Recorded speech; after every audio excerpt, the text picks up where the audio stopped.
Welcome everyone, and thank you for tuning in to hear my trading and market updates. This is Uncle Frank, and I'm not a financial advisor, nor is any of the content to be construed as financial advice. This channel is for entertainment purposes only. Please remember to hit the like button if you enjoyed the presentation, and be sure to subscribe to the channel so you're alerted when I have new information to share. So now let's get into the latest updates. Hey, welcome back everyone. Here are all the headlines I want apes to know about before the Fed meeting concludes tomorrow. I recommend you put your seatbacks and tray tables in their upright and locked positions because the swans have requested permission to land. Now, Kenny's out there running his mouth again from Seeking Alpha 4 hours ago. Ken Griffin, if China invades Taiwan, the U.S. could see a Great Depression. Why did Kenny say that? Well, maybe it has something to do with this from Reuters yesterday. Hedge funds lap up China stocks at fastest pace in 5 years, according to Goldman Sachs. Well, I hope Kenny is good and long in China. This is from the Telegraph 9 hours ago. China's economy is about to implode. We will all feel the aftershocks. And why is Citi and Goldman and other banks planning to sue the Fed? Because the Fed wants to up their cash reserve requirements? Maybe this article from Benzinga 3 hours ago has the answer.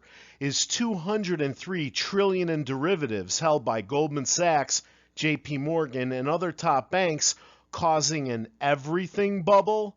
Let me say that again, $203 trillion. And speaking of banks, headline from only 3 hours ago, American banks shutter 41 locations in a single week? Nothing to see here.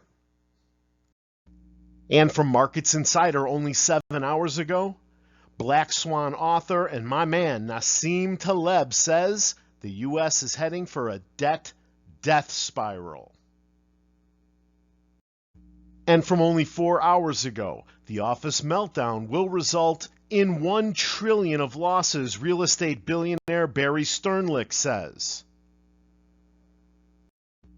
Now here's the important one, guys, from Benzinga only 7 hours ago. Institutional investors flee stocks at second highest pace since 2008 despite market boom. Where is their money going? Institutional investors had the second largest weekly outflow in single stocks since records began in 2008, as reported by Bank of America on Tuesday. Interestingly, the data suggests a trend towards diversification rather than a total market exit. Bank of America clients have been selling single stocks for the first time in 8 weeks, while simultaneously buying equity ETFs for the first time in 4 weeks. This indicates a strategic shift in investment preferences. While institutional clients were on the selling side of single stock names, private clients and hedge funds were on the buying side. A pivot away from large cap stocks was observed, with increased interest in mid and small caps. Growth and blend ETFs were preferred over value ETFs. Okay, guys, so institutional investors are selling individual names and buying ETFs. They're diversifying. The hedgies are balls deep in China and pivoting to small and mid caps, baby. Well, you heard it was coming on this channel, and now it's official from the Cryptopolitan only 10 hours ago. The UAE dumps the US dollar, goes digital dirham in landmark China agreement.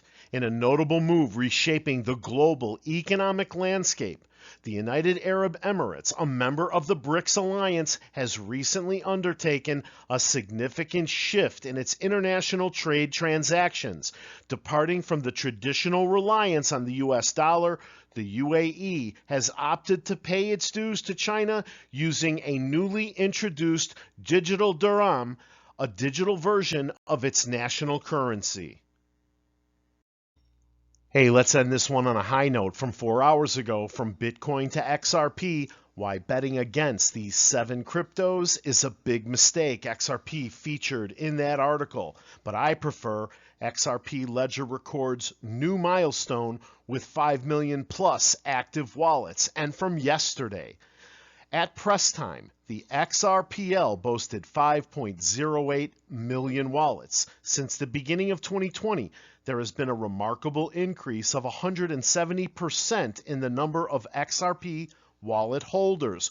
The total has risen remarkably from around 2.5 million in early 2021 to over 5 million in 2024. Hey, I want to thank you for watching, and please remember to hit the like button after this slide if you enjoyed the presentation. Subscribe to the channel and set the alert so you're notified when I have new information to share. See you at the bell.